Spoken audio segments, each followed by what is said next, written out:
లొట్టలేసుకొని తినేంత బాగుండే breakfast chutney prepare చేసి చూపిస్తా. ఇడ్లీ, దోశ, ఉప్మా దేనికైనా కూడా సూపర్ కాంబినేషన్ అని చెప్తా.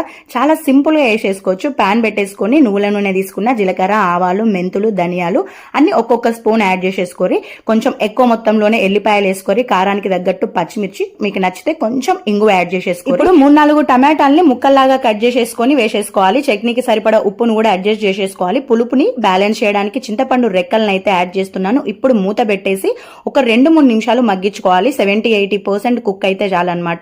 ఇప్పుడు ఒక ఫుల్ కట్ట కొత్తిమీరను కాడలతో సహా వేసేసుకొని, ఈ కొత్తిమీర ఫ్లేవరే ఈ చట్నీకి హైలైట్ అన్నమాట. చాలా బాగుంటది. ఎక్కువ మగ్గించొద్దు. సో జ్యూసీగా ఉన్నప్పుడే స్టవ్ ఆఫ్ చేసేసుకొని కొంచెం పసుపు అండ్ మిరియాల పొడిని వేసేసుకొని చల్లార్చుకున్న తర్వాత గ్రైండ్ చేసుకోవాలి. నెక్స్ట్ లెవెల్ ఉంటది అనమాట. ఏ బ్రేక్ఫాస్ట్ కైనా కూడా పర్ఫెక్ట్ కాంబినేషన్ అని చెప్తాను. మీరు క్యాలరీస్ ని ఇంకా పెంచుకోవాలనుకుంటే పోపు అయితే పెట్టుకోండి. నేనైతే ఇక్కడ పోపు పెట్టట్లేదు, ఇట్లనే బాగుంటది.